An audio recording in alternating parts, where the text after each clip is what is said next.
खजूर मला अजिबात आवडत नाही, पण ह्यावेळेस मी ट्राय केले की मला बघायचेच आहे. तर त्या दिवशी मला बिर्याणी खायला भेटली नव्हती, कारण त्या दिवशी होता गुरुवार, आणि गुरुवार आणि रविवार मी नॉनव्हेज खात नाही. तर म्हणलं चला शिळी काय होईना, पण शिळी तर बिर्याणी खायला भेटणार आहे. तर बिर्याणी म्हणलं की तुमच्या घरी पण असंच असतं का सांगा. त्या बिर्याणीमध्ये सकाळचं नाश्ता आणि दुपारचं जेवण होतं का? आमच्या इथे तर असंच होतं. तर बिर्याणी केलती त्या दिवशी, सगळीकडे तेलकट वगैरे झालतं. मी ना मस्तपैकी ह्याच्यावरती आपलं पावडर टाकून घेतलं कपडे धुवायचं, आणि निरमा वापरते मी. ह्याच्याने खूप लवकर क्लीन होतं, तेलकट डाग वगैरे जातात.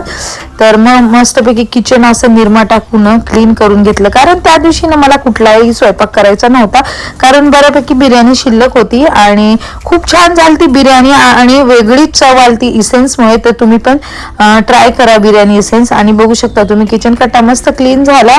म्हणलं चला असं पण काही काम नाही आपल्याला, म्हणून म्हणलं झाडून वगैरे घेतला आणि रुमा पुसायला घेऊया. तसं तर मी ना एक दिवसाला पुसतच असते रुमा, पण ह्यावेळेस म्हणलं चला घरामध्ये नॉनव्हेज पण खाणं झालेलं आहे, तर रुमाही पुसल्याच पाहिजे, म्हणून ना मी रुमा सगळ्या पुसायला घेतल्या. हॉल पुसायचा होता, बेडरूम पुसायची होती, किचन पुसायचं होतं. तर किचन पुसायचं होतं, आणि मग मस्तपैकी असं ह्याच्यामध्ये पण थोडंसं फिनेल आणि निरमा टाकून ना रूम पुसायला घेतली.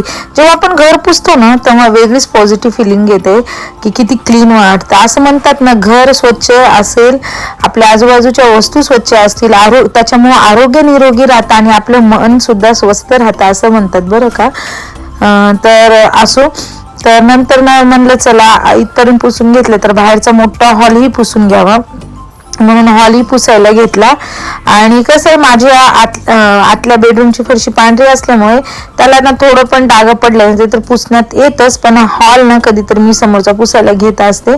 त्यानंतर ना थोडंसं दमल्यासारखं झालं, मग येऊन बसले आणि माझं लक्ष गेलं कपडे, म्हणजे तो व्हिडिओ पाहिलाच असेल तुम्ही मिशूचा, ज्याच्यामध्ये की मिशो हॉल झालेला आहे. असं पूर्ण व्हिडिओ झाल्याच्या नंतर ना असं पूर्ण घरभर गबाळ होतं.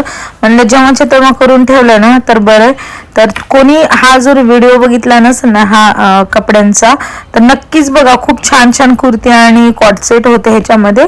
आणि लगेच घडी घातल्याच्या नंतर ना टीव्ही बघत घडी घालत होते मी, आणि म्हणलं घडी घातले चला कपाटातही ठेवून द्यावे. आणि बसल्या बसल्या लक्ष गेलं माझं खजूरकडं. मी जसं सोहमचे पप्पा खातात ना, म्हणून मी डीमार्ट मध्ये दरवेळेस खजूर घेऊन येत असते. ह्यावेळेस म्हणलं मी पण ट्राय करते. व्हिडिओ आवडला असेल तर लाईक, शेअर, सबस्क्राईब. बाय.